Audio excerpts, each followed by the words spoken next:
Premier Judiciary Coaching Institute.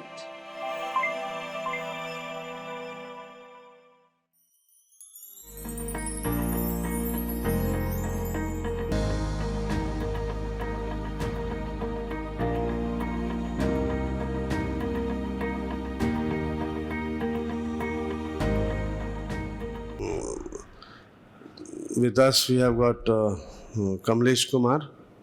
Kamlesh Kumar has cleared the Bihar judiciary, that is with the 64th rank. Yes. And he has been a student here 2016, na? Yes, sir.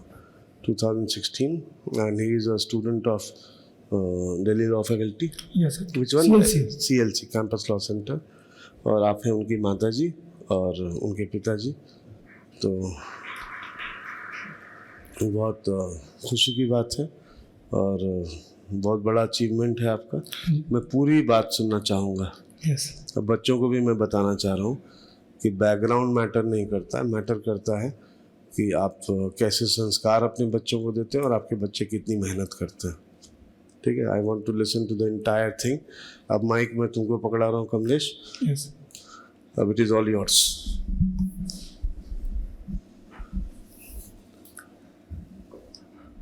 Sir, मेरे पिताजी शायद 12-13 साल की उम्र से दिल्ली में है. अच्छा, ये माइक कौन है क्या? अच्छा, इसको छोड़ दो. पिताजी किस उम्र से दिल्ली में है? जब वो खुद 12-13 साल के थे. अच्छा, खुद 12-13 साल के थे. यस. अच्छा, हाँ बोलो बोलो. जब वो खुद 12-13 साल के थे तब वो दिल्ली में थे. उनकी शादी भी एक पकड़वा ब्याह हुआ था उनका. पकड़वा ब्याह. तो जब पिताजी दिल्ली में थे तो कूली का काम करते थे चांदनी चौक में. कूली का? यस.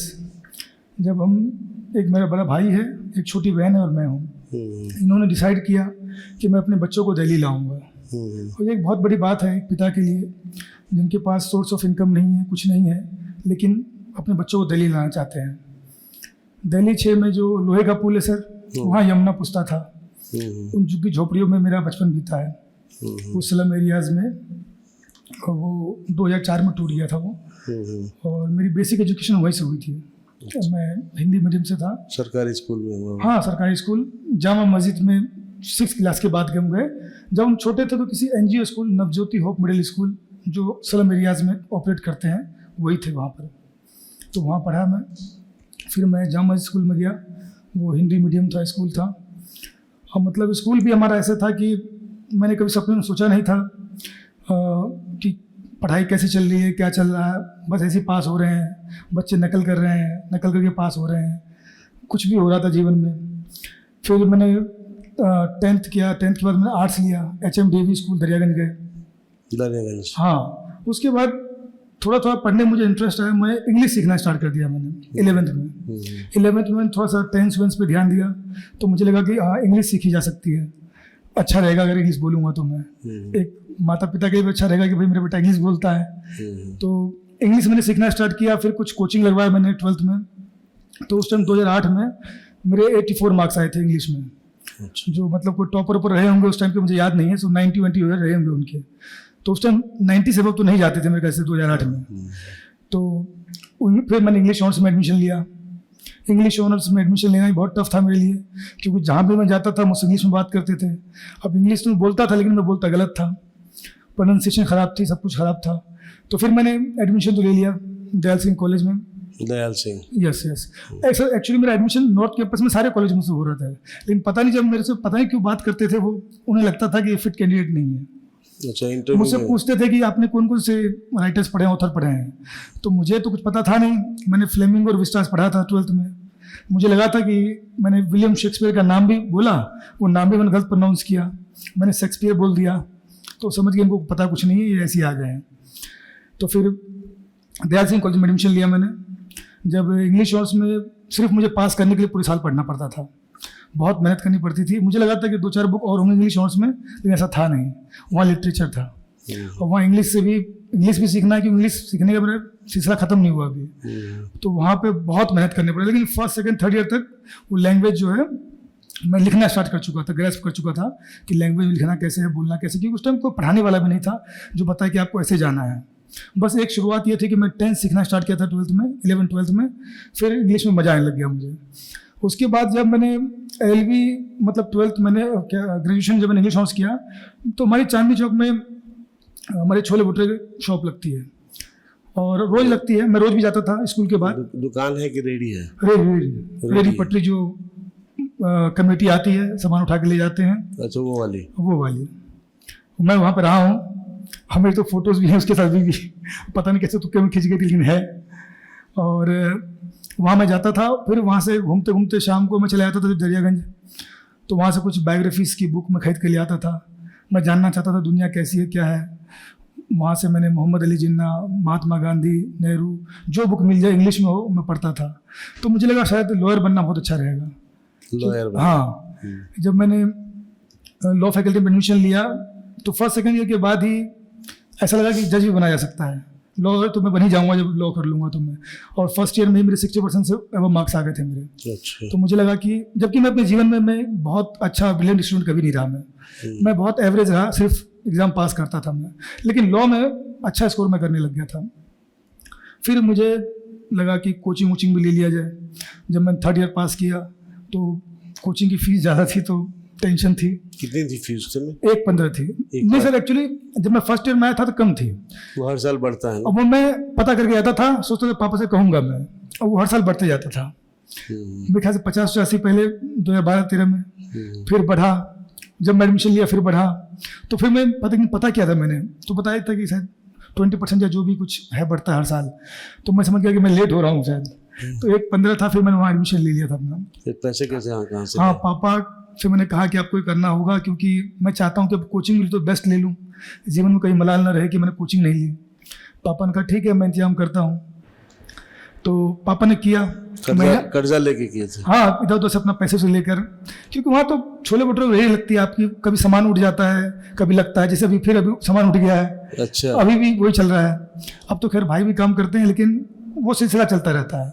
अब तो मैंने कह दिया कि अब काम बंद कर दो, गाँव में घूम लो। अभी भी रेडी लग रहा है? हाँ। अभी पापा 12-13 साल की उम्र से थे, अपने भाइयों की शादी तक नहीं जा पाए कभी। जो भाइयों की शादी होती है, तो मैंने कहा कि अब तो घूम लो आप, कोई टेंशन नहीं है, मैं देख लूँगा सब कुछ।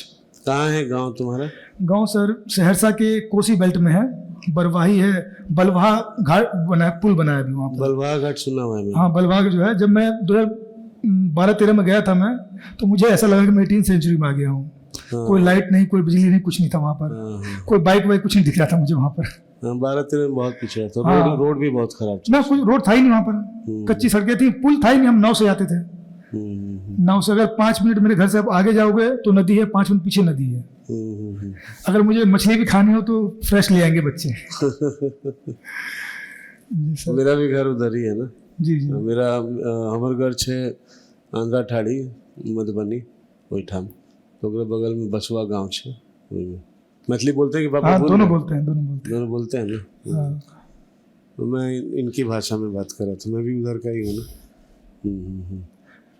लास्ट टाइम सर जब मैंने मेंस दिया था बिहार का, तो मुझे लगा था मेरा हो जाएगा, कि उस टाइम मुझसे मेंस में गलतियाँ हो गई थी। तैयारी मेरी बहुत अच्छी थी, लेकिन मेंस में प्रोसीजर लॉ मेरा पेज भर गया था, टॉट कॉन्ट्रैक्ट में लेट हो गया था, और एक क्वेश्चन कॉन्स्टी में था मैं रिवाइज नहीं कर पाया था। मतलब वो हर चीज़ बेकार हो गया मेरा। इस बार जिस दिन रिजल्ट आना था, मैं अपने घर में, मुझे पता लगा था रिजल्ट आना है। अब 2-3 दिन से रोज़ हो रहा है रिजल्ट आ रहा है, तो मैंने सोचा कि अब रिजल्ट का इंतजार तो नहीं कर सकता, मैं परेशान हो जाऊंगा।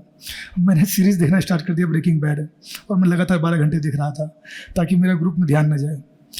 और फिर जिस दिन रिजल्ट आना था, मैं कॉलेज गया था CLC, फिर अपने घर आ गया 1 घंटे में ही। मैं समझ गया कि लोग पूछ रहे हैं रिजल्ट के बारे में, तो घर आके मैं लेट गया। फिर अचानक रिजल्ट आया, टेलीग्राम पे मैंने देखा, मैं तो वहाँ से OBC में था।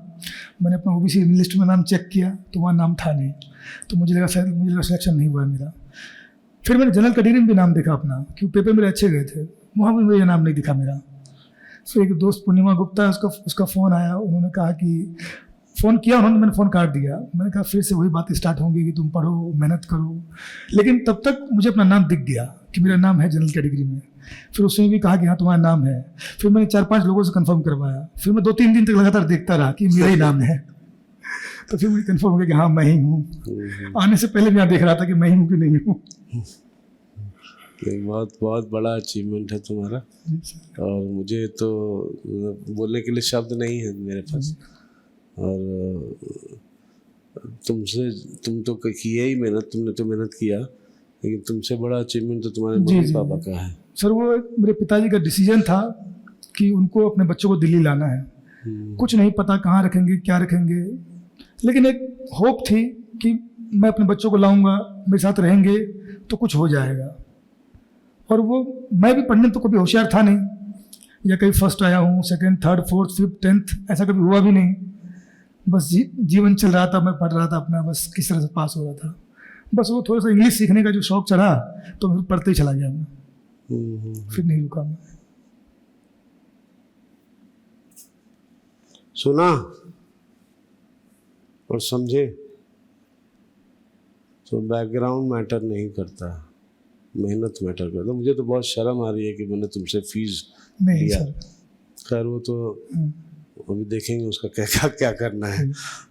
और अभी तो सिलेक्शन के बाद तो खूब सेलिब्रेशन हो रहा होगा। यस सर, अभी तो ये हालत है गांव में। गांव की मैं आपको फोटोज दिखाऊंगा। मतलब जो हमारे चाचा ताऊ हैं, मतलब पूरे गांव में, मतलब जो मेरा अपना खानदान है उसमें कोई पढ़ा लिखा नहीं है। मम्मी पापा से लेके कोई पढ़ा लिखा नहीं है। तो गांव से फ़ोन आ रहे हैं कि आपने हमें ऐसी न्यूज़ दी है कि खूब बहुत खुश है। जो बुजुर्ग हैं या छोटे भाई बहन हैं वो कह रहे हैं मैं आपको छूना चाहता हूँ, देखना चाहता हूँ। जबकि मैं गांव कभी बहुत कम गया, मैं 2-3 बार ही जा पाया मैं। तो वो उनके लिए बहुत बड़ी न्यूज़ है। तो गांव जाओगे ना? जाना तो चाहता हूँ सर। जाओ जाओ जाओ, गांव जरूर जाओ, अपने रूट्स वो में। कीर्तन हो रहा है सर वहाँ पर, भजन कीर्तन, गांव पे लोग आ रहे हैं। नहीं, गांव जरूर जाओ और मिलो लोगों से। वो अपना जो जड़ है ना, यस सर, अपना गुसाई हाँ, अपना गोसाई घर होगा तुम लोग का। तो जाके वहाँ कौन है गोसाई आप लोग की? कौन है? कौन है? रोगनी बाबा। रोगनी बाबा। अच्छा अच्छा, हम लोग की गोसाई हैं ज्वाला देवी माता और भैरव बाबा। गोसाई मतलब जो आपके परिवार के जो होते हैं ना भगवान, उनकी बात कर रहे हैं। फोर फादर्स ही होंगे सर मेरे ख्याल से वो। हाँ, जो गोसाई होते हैं फोर फादर्स। वो तो फोर फादर्स बहुत जन्मों से चला आता है ना। जी। और फिर उसका भी सिस्टम होता है गोसाई का। मतलब एक ही जगह पे रहेंगे, फिर अगर किसी को अलग करना है तो उसकी भी बहुत बड़ी पूजा हाँ, होती वो दियात सिस्टम चलता है। मैंने देखा अपने गाँव गया तो वो सब मतलब सब रिलेटेड ही थे। है। हाँ हाँ अब मैं तो दिल्ली में बचपन से हूँ तो मुझे नहीं लगा था कि ऐसा भी सिस्टम होता है। चलो, अब पहले आपके पापा मम्मी से थोड़ी बात की जाए। जी जी। ज़्यादा तो आपसे क्या ही पूछे, मतलब मेरे पास तो शब्द नहीं है आपसे पूछने के लिए। लेकिन ये जो आपने सोचा कि बच्चों को पढ़ाया जाए, तो ये कहाँ से आया दिमाग में आपके? हाँ साहब, जब मैं 12-13 साल का था, ये बच्चे लोगों ने सही बताया, उस समय हम पढ़ने में बहुत तेज थे। आप 2 क्लास पढ़े हमने, सिर्फ दूसरे क्लास। जो दिन भर हमको पढ़ाता था रात में सपने में आ जाता था। बहुत तेज थे। लेकिन हालात कुछ ऐसा हुआ, मेरे 6 बहन, 5 भाई, 2 माँ, 1 पिता, 15-20 बीघा जमीन भी है गाँव में। लगातार कोसी में होने के कारण 5 साल तक अनाज नहीं हुआ। बाढ़ में बह जाता होगा ना? हाँ, लगातार 5 साल तक जो अनाज नहीं हुआ तो हम लोग दिल्ली पंजाब आ गए। पढ़ाई लिखाई हम लोग को ख़त्म हो गया। उसके बाद हम यहाँ आए तो कभी फावड़ा चलाना, कभी कुल्ली काम करना, नौकरी किया 250 रुपये में महीने पे, मतलब तरह तरह के काम किए। उसके बाद हमारा 89 या 90 में शादी हुआ। उसके बाद फिर थोड़ी देर हमने दिल्ली में रहा, कुली के काम किया हमने। तो वहाँ जब बच्चों को माहौल देखते थे ना तो बड़ा हमको अजीब से लगता था। कुछ एक आदमी हमारा है, बहुत बड़ा आदमी है, उनके बच्चे लोग को इंग्लिश बोलते हुए देखते थे ना, तो मुझे लगता था जब मुझे भी अपने बच्चों को यहाँ से निकालना होगा। हमारे परिवार में कोई पढ़ा लिखा लोग था नहीं, यहाँ से निकालना होगा। फिर हमने अपने 5 बहन 6 बहन सबों को शादी की ब्याह करके और उसके बाद तुरंत अपने भाई बच्चों को लिया और यहाँ आ गया दिल्ली। यहाँ फिर अपने परचून की दुकान खोला, परचून के, और सुबह शाम दुकान पर बैठता था, दिन में जाकर झल्ली काम करता था। मतलब ऐसा कोई काम नहीं था जो हमने इन बच्चों की पढ़ाई लिखाई में, मतलब तब से मैं साथ ही रखा। और गाँव नहीं जाने देता था। गाँव में बच्चे लोग आजकल ऐसे ही था, मुझे पता था वहाँ जाकर के क्या होना है। तो झल्ली के काम किया, मूंगफली काम किया, गोले के काम किया, मतलब जो जो काम में हमको लगता था हम 2 पैसा ला सकते हैं बच्चे के लिए घर में, इनको कोई दिक्कत ना हो। अपनी रात दिन 20-20 घंटा मेहनत करता था। हमको पता है ये भाई बच्चों में पैसे खर्च होना है, तो उनको हम जब कमाएंगे तभी पूरा करना। तो हमने ठीक ठाक काम भी किया, और तब से आज तक अपने बच्चों को जो जो कहता रहा, जहाँ जहाँ कहता रहा, 1 दिन में हुआ, 2 दिन में हुआ, 5 दिन में हुआ, 10 दिन में हुआ, प्रयास करके ब्याज पर हुआ, दोस्तों से लेकर के हमने इनकी सारी ख्वाहिशें भरपूर प्रयास किया पूरा करने की। जब हमारा जुगी टूट गया तो हमको लगा जैसा लगता अब मैं क्या करूं। 2004 में क्या टूट गया? जुग्गी जहाँ हम रहते थे नौपुर बस्ती में, 2004 में टूट गया था ना। हाँ, जुगी तोड़ तो दिया। सर वो जो वक्त था ना, उस टाइम डिसीजन लेना था कि गांव जाना है या यहीं रहना है, कहाँ जाना है। तो वहाँ भी पापा ने डिसीजन ले कि हमें यहीं रहना है। जी सर, जी सर। तो वहाँ फिर हम लोग यूपी चले गए पूजा कॉलोनी। 15 दिन तक वहाँ सोए रहे, हम करे क्या। कहाँ पे? यूपी में? यूपी में पूजा कॉलोनी, लोनी के पास है। अच्छा अच्छा अच्छा। पूजा कॉलोनी है। तो वहाँ हम 15 दिन सोते रहे, मुझे सोने दो, बहुत थक गया हूँ मैं। ऐसा लग रहा था कि मेरे ऊपर एक पहाड़ टूट गया। हमारा एक एसीपी है सुंदर सिंह साहब, उन्होंने 1998 से हेल्प करता रहा बच्चे को पढ़ाई में। कहता था कभी भी कोई ज़रूरत हो, उनका मैडम भी, कभी कोई ज़रूरत हो तो बेझिझक आ जा। तो हम लोग शर्म से नहीं मांगते थे, क्या मांगे बच्चे की पढ़ाई के लिए, मतलब कभी ऐसा कह नहीं पाए, लेकिन भरपूर मदद करता रहा बच्चों को बुला करके। तुम ऐसे पढ़ाई करो, ऐसे पढ़ाई करो, एक हाथ से लिखो, एक हाथ से दिमाग में बैठेगा। हमारे सामने तरह तरह की बातें समझाता, तो मुझे बहुत अच्छा लगता था। तो एकदम से हमारा एक जुनून सा था, जब मैं अपने बच्चों को जो लाइफ में मैं जिया हूँ, अपने बच्चों को निकालने का प्रयास करूँगा। उसके बाद फिर हमने धीरे धीरे फिर झोली चलाया, फिर हमने पत्ती काम किया, जो माल पैकिंग होता है। अच्छा। गत्ते हमने बेचा। मतलब ऐसा लग रहा था मैं एक आदमी 3-3 4-4 काम करता था, क्योंकि तो भाई एक काम से तो हमारा 200-300 रुपये का काम तो होना नहीं है भाई। 15-15 हज़ार रुपये महीने घर का किराया देना, भाई बच्चों को अलग अलग बैठाना। फिर मैं इनको देखा जो बहुत एक्टिव आदमी पढ़ने में। एक वकील है मोहर सिंह साहब, सुंदर सिंह साहब, इन लोगों को सामने जब इनके सामने मीटिंग करवाया, मुझे एक बार को तो लगा जब मैं छुड़वा देता हूँ पढ़ाई, मेरे से लगता है नहीं हो पाएगा। लेकिन उन्होंने बोला भाई कितना पैसे चाहिए हम दे रहे हैं, इसको मत छेड़ना, और तो जो करना करो। लेकिन बड़ा वाला लड़का थोड़ा सा हमको, वो भी एक्टिव था पढ़ने में, लेकिन बाद में पता नहीं कैसे दिमाग उनको थोड़ा सा कमज़ोर हो गया, लेकिन काम धंधा अब बढ़िया कर रहा हूँ। तो उनके डायरेक्शन में मैं चलता रहा, इनको मैंने छेड़ा नहीं। मैंने कहा जहाँ पढ़ना जैसे पढ़ना पढ़ो।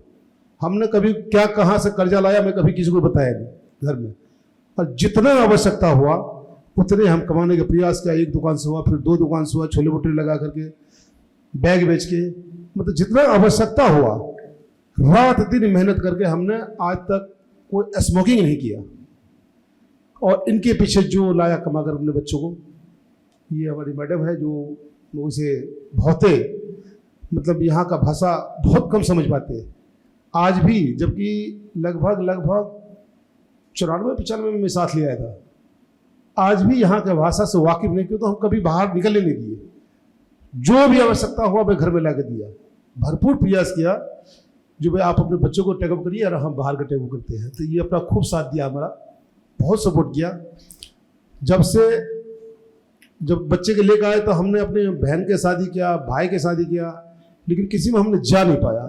देता रहा जो हमको देना था देता रहा। भतीजा की शादी हुआ, भतीजी की शादी हुआ, उस तक में नहीं जा पाया। मुझे ऐसा लग रहा था कि मैं एक बनवास में हूँ, क्यों तो हमारा डेली बेज के काम है। रेडी पटरी लगाना होता था भाई, आज दिन कमेटी उठा के ले गया, एक दिन में 10,000 का माल नुकसान करवा दिया, माल फेंकवा दिया, फिर 5 दिन के बाद छोड़ेगा, फिर 10,000 का जुर्माना कर दिया। तो कई तरह की समस्या के सामने करते हुए आज आपके आशीर्वाद से आज जो मैं यहाँ बैठा हूँ, मुझे बड़ा गर्व महसूस हो रहा है जो हमने ठीक निर्णय लिया, कोई गलत फैसला नहीं लिया।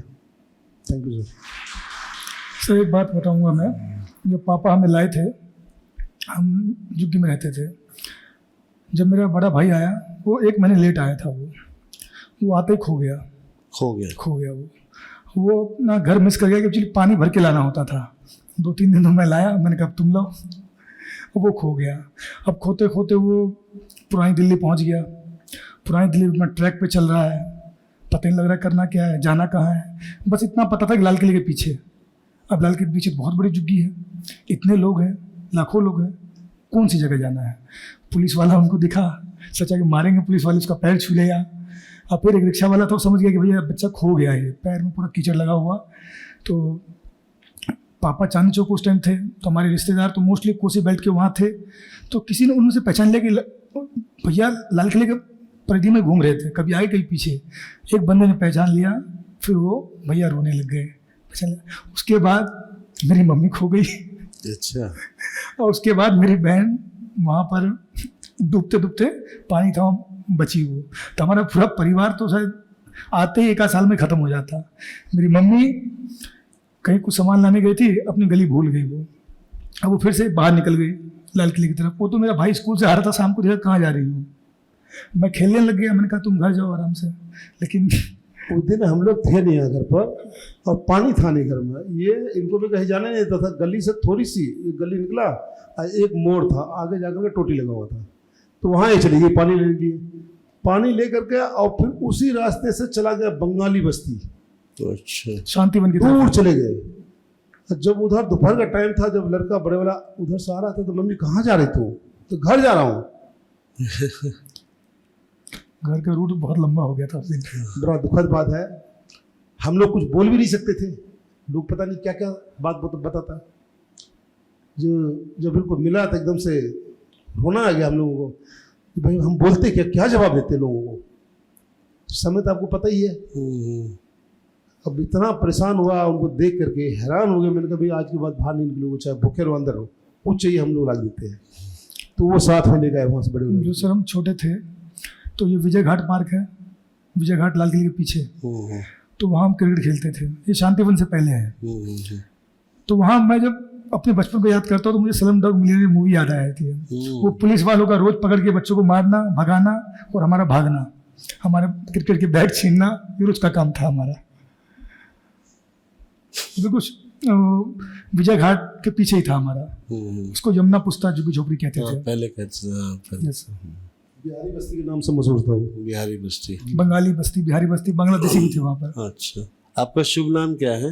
चंद्रशेखर यादव। चंद्रशेखर यादव जी सर। अब माँ से कुछ बोलने के लिए बोलो। हम बहुत देखते हैं, कभी बोली नहीं। कुछ भी आप बेटा को आशीर्वाद दे दीजिए, कुछ बोल दीजिए। कुछ भी बच्चा सबको आशीर्वाद दे दीजिए। आपके आशीर्वाद से बेटा हमारे जज बन गया। सर नमस्ते।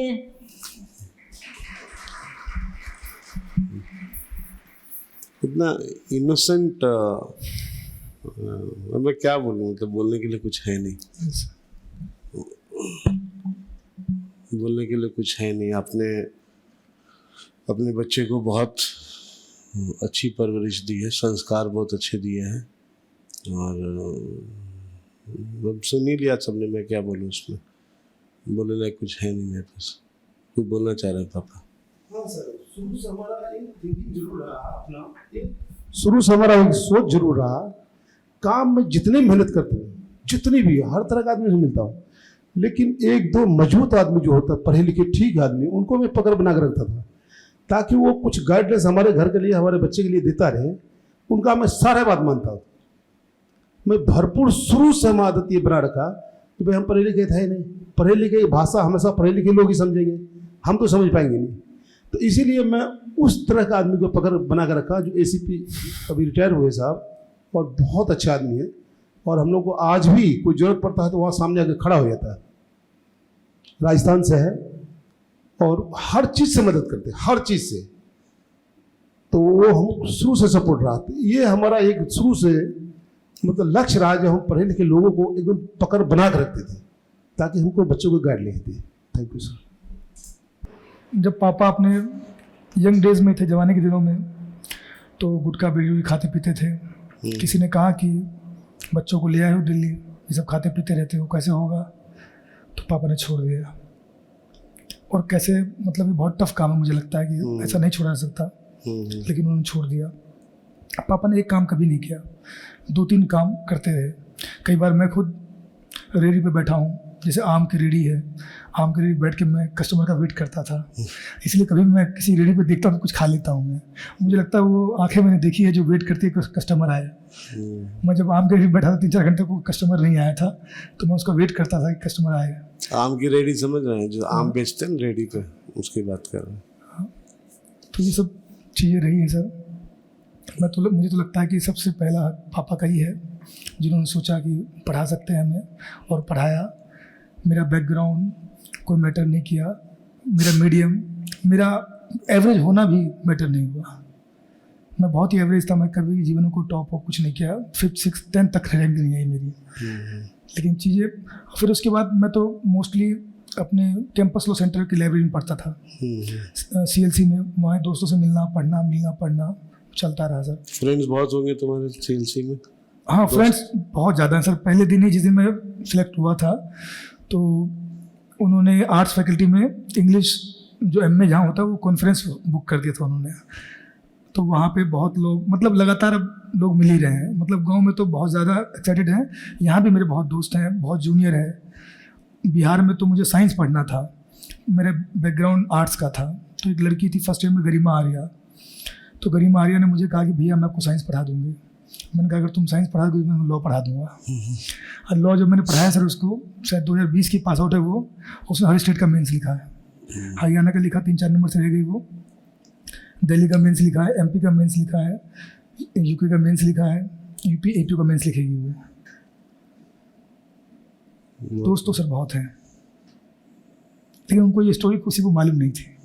मैंने कहीं बताया नहीं कुछ भी। तुमने किसी को नहीं बताया ये चीज़? मुझे लगा शायद सही वक्त रहे तो। ये पहली बार बता रहा हूँ? यस, कभी बताया नहीं उनको। फ्रेंड्स को नहीं पता ये सब? उनको लगता है कि ये लड़का, एक्चुअली मैं बहुत ज़्यादा मजाक करता हूँ। तो अब तो पता चल जाएगा सबको। हाँ, अब तो अखबार में छप गया वो। छप गया? हाँ, अखबार में हर जगह छप गया, लोगों ने लगा ही दिया। मैंने अब तक खुद नहीं लगाया है, लेकिन अब मैं लगा दूंगा आज के बाद से। मैं इस दिन का वेट करता कि दिन राहुल सर से मिल लूँ, फिर मैं लगा दूंगा। क्योंकि प्रेस वालों को पता चलेगा तो वो तो यस, उन्होंने छाप दिया सर। कई को तो मैंने मना कर दिया कि लोगों ने कहा कि ज़्यादा मत दो। नहीं, ये बहुत मतलब मेरे लिए तो बहुत मतलब मुझे लगता है कि बहुत गर्व की बात है ये जो अभी सुना मैंने। सर एक दो इंसिडेंट तो ऐसे हुए। पापा जब रेली पटरी लगाते थे, 1-2 कांस्टेबल ने पापा को थप्पड़ लगा दिया। अब मेरे पास 2 ऑप्शन थे, या तो मैं पुलिस वालों को पीट दूँ पकड़ के, या पेशेंटली वेट करूँ। मैंने वेट किया है। हमारा केस भी है, 2 केस है, वो जीते भी हम। पापा डरते नहीं किसी से, क्योंकि वो हिम्मत वाले लोग हैं, पढ़े लिखे हिम्मत वाले हैं। और 1-2 बार ऐसा इंसिडेंट, 2 बार तो मैं जानता हूँ जब पापा को किसी पुलिस वाले ने मारा है, लेकिन पापा हिम्मत नहीं हारे, पढ़ाते रहे।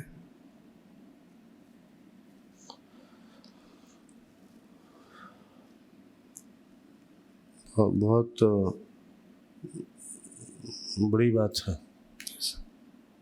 अब तुम जाओ, अपना ईमानदारी से काम करो। यस, पापा मम्मी को अब आराम कराओ। यस, मैं तो कह दिया कि अब गांव में जहाँ भी आपको जाना है, अब कोई टेंशन नहीं है। अब तो आराम करो आप लोग। काम बिना काम किए इनका मन तो नहीं लगेगा, मैं जानता हूँ। क्योंकि गांव में रहे नहीं। मेरे दादी जी की डेथ लॉकडाउन में ही हो गई। ये वैकेंसी बहुत लंबी खिंच गई। तुम जहाँ रहोगे पोस्टेड वहाँ रहेंगे। हाँ, मैं तो कह रहा हूँ कि आप जहाँ आपको अच्छा लगे, जहाँ रहेंगे। क्योंकि जहाँ ये इनका जन्म हुआ, गांव घर कभी गए ही नहीं। तब उतनी कम उम्र में छोड़ के आ जाएंगे तो कहाँ जाएंगे। लेकिन ये मैं जानता हूँ ये लोग काम करना नहीं छोड़ेंगे। ये मुझसे कह रहे हैं कि आप अपना काम करो, अपना करेंगे। नहीं, वो तो खैर चलो उनकी मर्जी है, उसमें कुछ नहीं कर सकते। आपको एक बार मैं आपका पैर छूना चाहता हूँ।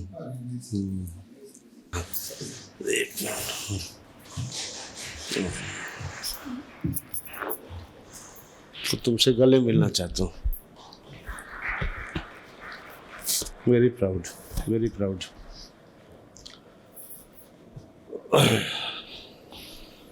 और बैठे रहो प्लीज। और एक चीज़ और, अब तुमको मैं ये हक देता हूँ, तुमको और तुम्हारे पापा मम्मी को भी, कि कोई भी 5 बच्चा, 5 तुम्हारे नॉलेज में कोई भी हो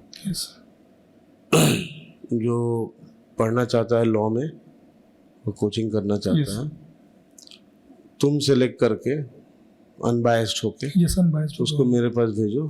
उससे कोई फीस नहीं लूँगा, उसको मैं पढ़ाऊंगा। यस, ठीक है, थैंक ये आपके सम्मान में है। यू। यस, ठीक है, कोई भी 5 बच्चा, यस, ठीक है, तुम्हारा डिस्क्रिप्शन है, तुम बस उसका डिटेल्स बताओ। मैं अनबाइज होकर चुनूंगा सर। हाँ, और तुम्हारे मिल जाएंगे तुमको, Yes, बहुत sir, मिल बच्चे जाएंगे। ऐसे मिल हाँ, जाएंगे। मिल जाएंगे sir. I am talking about 5 children. Yes, ठीक है, पढ़ाओ उनको, और उससे कोई फीस नहीं लूँगा, और उनको गाइड करो, मैं भी गाइड करूँगा जैसे पढ़ाता हूँ सभी यस, बच्चों यस, को। And let us make them जजेस।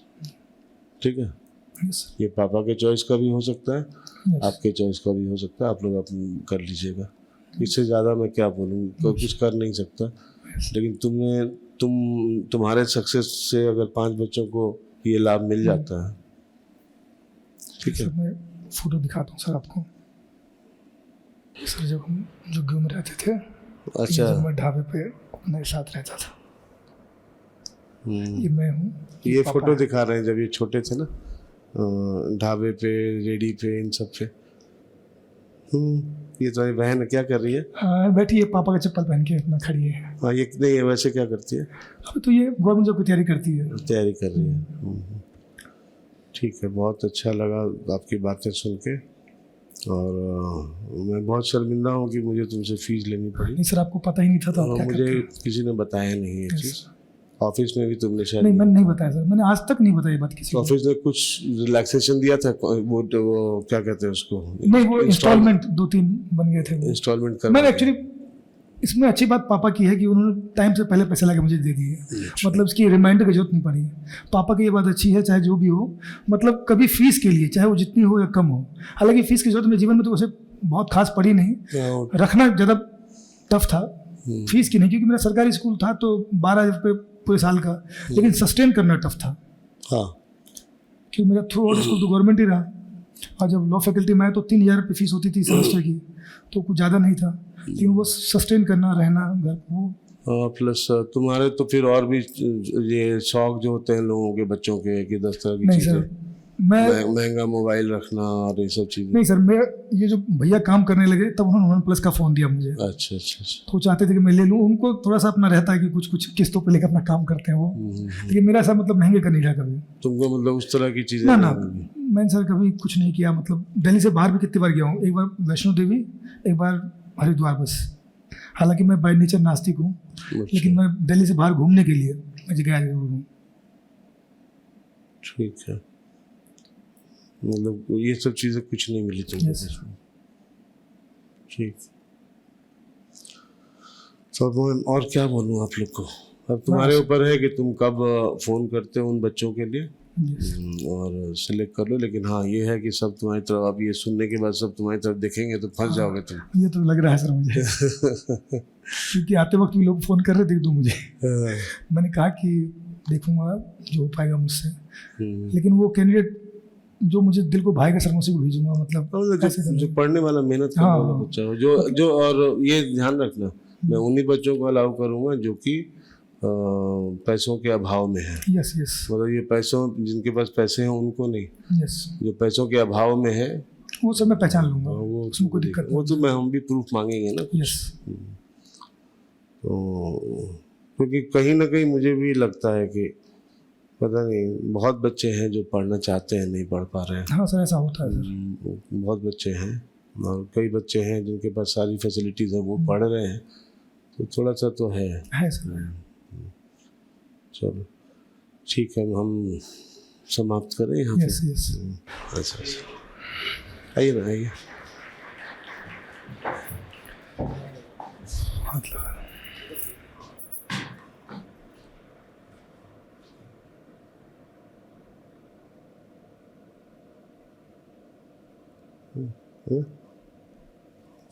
Thank you thank you thank you.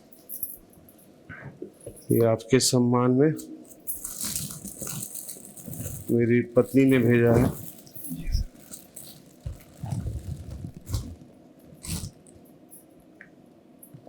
मैं उड़ा दूँ? हाँ हाँ हाँ बिल्कुल, थोड़ा सा बस आ ऐसे। जाओ। इधर इधर घूम जाइए, इधर देखो, इधर देखो।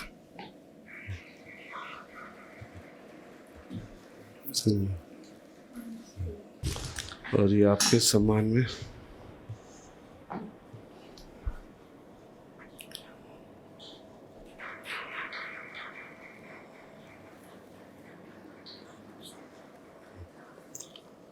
अब ये पौधा कहीं तुम लगाना, ये घर पे लगाऊंगा सर।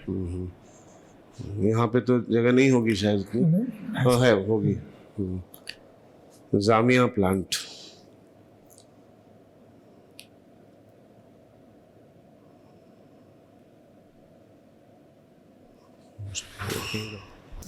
फिर आपके घर आएंगे।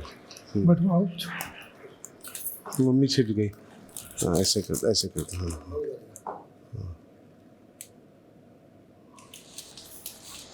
ये तुम्हारा चॉकलेट। Yes sir.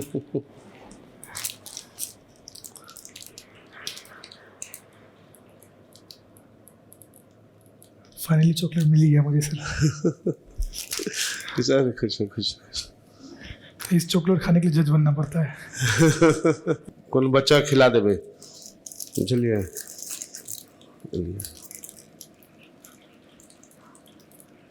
मैं भी उधर का ही हूँ ना, तो इसीलिए मैं मैथिली बोल लेता हूँ। तो मैंने बोला कोनो बच्चा के खिला देवे, मतलब किसी बच्चे को खिला दीजिएगा। अरे जी खुश खुश। ठीक, तो I hope you understood everything here, whatever was being said, and this proves that it is not only well-to-do people, or it is not only a person who has got all resources who can do it. Anyone can do it. Any background, any kind of, किसी भी तरह का background हो, कैसे भी हैं आप बन सकते हैं। Kamlesh proves that, his father proves that, his mother proves that. तो मेरे पास तो ज़्यादा शब्द नहीं है बोलने के लिए। मैं चाहता था कि आप लोग खुद से सुने पूरी बात, and I hope that will have an impact upon your mind. और अगर कमलेश कर सकता है तो आप सब कर सकते हैं। इनका फेसबुक प्रोफाइल पे मेरे ख्याल से इसने कमल यादव लिखा हुआ है, इसका जो नाम है ना फेसबुक पे, दैट इज कमल यादव। तो okay, we disperse for today, see you tomorrow. ठीक, गॉड ब्लेस यू।